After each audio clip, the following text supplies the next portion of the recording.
If you're watching this, you probably don't know who to play, and I don't blame you. This is a brand new game with brand new characters that just came out. This is the best guide to figure out which characters are best for you, and we'll be diving into every type of character in Nickelodeon All-Star Brawl today, looking at their strengths, weaknesses, and their archetypes, or their playstyle. You can see timestamps below for all the different types if you want to go back and look at them, and without further ado, let's get right into this. If you're looking for characters that are flexible and good all around, characters like SpongeBob, Lincoln Loud, and Aang are really good for you. These characters are best described as the jack of all trades but master of none. The archetype is called the all-rounder archetype, and characters in this archetype are flexible and are good for mostly any scenario. These characters can easily alternate between offensive and defensive gameplay as the situation demands. So these characters are easy to learn, they have balanced stats overall, and they have good offensive and defensive.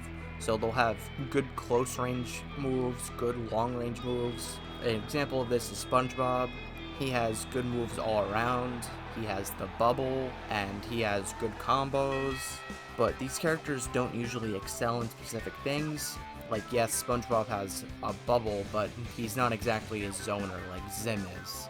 Zim has lots of good tools for zoning and trapping. And another good character in this archetype is Aang, just because they have really good mobility, and they're both easy to learn, but Aang, because they have really good mobility, he can just get around the stage really well, and he's really flexible in that sense. Now, if All-Rounder doesn't cut it for you, and you're always looking for characters that are always in your opponent's face, and they're aggressive, the Rushdown characters are good for you. And these are characters like Sandy, and the two Ninja Turtles, Leonardo and Mikey. Rushdown characters specialize in close range combat and combos and juggling. They're purely offensive, sometimes with no projectiles, but even if they use some long range attacks, they're always on the offense. Sandy has her whip for aggressive plays, and the Turtles can force their way in with moves. This can lead to big combos from all of these characters. And like I said, they're fast and they're good pressurers, but they're not exactly a pressurer or glass cannon. And the best way to describe that is that Rushdown characters have tools to get in, and the pressurers, which we'll go over in a later part of the video, they have tools to stay in their opponent so they can keep pressuring them. And the disadvantages of these characters that they're really hard to learn usually, and they have poor defense. Like I said, they're purely offensive and they don't have a lot of defensive tools. Now, if you're looking for mid-range fighters, Nigel Thornberry and Korra are good for you. These characters listed are a mix of two archetypes. They're both pressurers and footsies. Pressurers are characters that focus on close range combat, usually to exploit openings and weaknesses on their enemies quickly. And I mentioned before that they have tools to stay in their opponent's face. And characters with the footsies archetype are characters who excel at close range ground combat. Like Korra is mainly a ground based character, with her time in the air being really low. She doesn't always need to be on the ground, but she definitely prioritizes it. These characters also tend to be less combo oriented than Rushdown characters, but boast from superior attack power. And the advantages: they're good at punishing, and they're typically pretty fast, and they can choose to play far away or up close. Like, Nigel has the move that can go through people, and this is good for mid-range, so he can use this move to stay up close or get in his opponent's face, or he can use it to kind of distance himself if he needs to. But these characters need to maintain a certain distance to be a threat. These characters are typically going to struggle against zoners because they don't have a lot of moves that are good for long range, so this is one of their only big disadvantages, but otherwise they're really good all around. They're good at pressuring their opponent, and they have really good attack power. If you're looking for strong zoners, Oblina and Invader Zim are really good for you. Zoners focus on controlling the stage, mostly with tools and projectiles that outrange their opponents. They sometimes lack speed in powered fight, focusing on wearing down opponents from a distance. Zim has Gur and down special to keep people out, while Oblina has trash moves to throw out. If you aren't familiar with Gur, it's a robot that explodes when it gets close to the opponent, and he can make it stop and jump with buttons. This is a lot like Link's Bomb and Smash, so this is a perfect example of a trapper or zoner. And Oblina has a projectile where she shoots acid on the floor, and then she can zone with the trash projectiles. So the advantages of these characters is that they have really good range, and they're good at keeping people away and racking up damage. And the disadvantages are that they usually have poor close range options. Well, Zim is a perfect example of this, and Oblina is almost the opposite. She has a lot of really good moves. But yeah, these characters are both really good at zoning and trapping. If you're looking for Pressurer or Glass Cannon characters, April O'Neil and Helga are really good for you. Pressurers are characters that focus on close range combat, usually to exploit openings and weaknesses on their enemies quickly. Characters with this archetype tend to overwhelm their opponent and punish them with high damage or combos and moves, leaving no room for reactions. And a really good example of this is Helga's Slingshot. If you get hit by it, she's going to be able to deal a lot of percent, because the slingshot's gonna make you just go straight towards her, and she's gonna dish out damage. And glass cannon characters have some of the most powerful attacks in the game, but at the expense of having a very low defensive capability. A really good example of this is April O'Neil. She has a really bad recovery, but she also has the camera moves. She has down special and down strong, and these moves, if you keep using them, they power up her microphone, so she can just keep charging up these moves and hit you with the microphone, and it's safe to say you're just gonna be dead. So these characters can dish out damage very fast and often have superior range. However, aside from lower defenses, they also usually have some kind of heavily exploitable weaknesses. So the advantages of both of these characters are that they're good at closing out stocks and keeping the lead, but they might be very predictable fishing for some moves, like April and her camera moves. If you're looking for heavy brawlers, Reptar and Powdered Toastman are really good for you. Brawl characters don't really care about getting hit or trading with their enemy.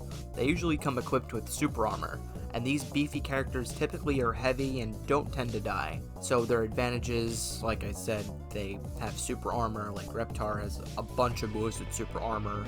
They're heavy, and they kill early or have many kill options. And Powdered Toastman also has a lot of like strong moves, and he's big and beefy, you know. And the disadvantages of these characters, pretty straightforward. They're big, and they typically have bad or exploitable recoveries. If you're looking for grapplers, you only have one option, and this is Patrick. Patrick uses his grab as a large part of his playstyle, and Patrick is usually forced into defensive play because of his slow moves and large size, but makes up for it with his very powerful moves and very little hit stun.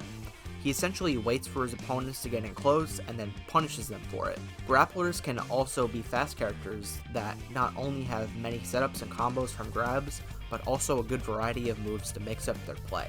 So the advantages of Patrick is he's pretty good against block, but block isn't really good in this game, and therefore Patrick isn't very good in this game either. And the disadvantage is that it can get really, really predictable, and if Patrick is just fishing for grabs, then it's not really gonna work. If you're looking for characters that can mix up your opponent, Danny Phantom and Ren and Stimpy are good for you. Mix-up characters perform best at close range with versatile movesets based on tactics and mind games to exploit their opponent's weaknesses. Danny Phantom has a lot of moves that have him go ghost but then do different things. And these characters also sometimes have mid to long range projectiles that allow them to zone well. And both Ren and Danny have projectiles that can force their opponent to do something. And they don't only have projectiles to do something, their whole moveset can force their opponent to do something, it's just their playstyle. Like for example, Danny's Up Light and Up Strong have the same looking startup, and along with other moves that he has. But since they have the same startup, they'll see the move and they'll think, oh, it's the light move, but it's actually the strong move, and they'll get punished for it.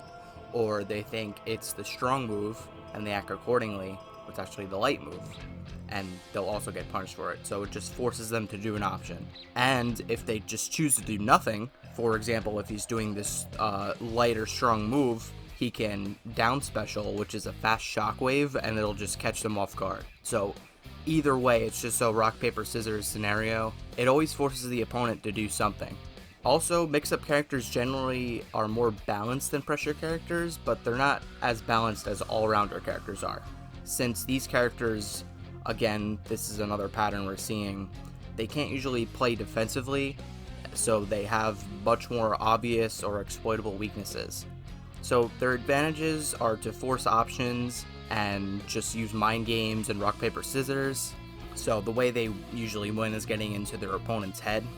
And the big disadvantage of these characters are playing defensive, and they have easy to abuse weaknesses. We couldn't think of a lot of specific examples for these characters in particular, maybe Danny's slow teleport. A lot of recoveries are exploitable in this game, but that's really the only thing. And the last archetype we're going to be going over is the unique gimmick or dynamic archetype. And if you're looking for a character that has a unique gimmick, Cat Dog, Lucy Loud, and Toph are good for you. Dynamic characters are known for having a unique quirk or ability that affects their play strategy directly. These are characters that rely on abilities like making a platform or special moves that give them more options or make them more flexible in a match. Like for example, Cat Dog basically has 2 movesets with down special, so the opponent has to keep track of all of these moves, and it's just a harder matchup overall. And there's Lucy, who can change special moves with different modes. And this is just another example of the opponent needing to keep track of a lot of moves in the match, and it just overall makes the matchup harder for them. And lastly, there's Toph, and she can make platforms in the air, and in turn, she can air camp.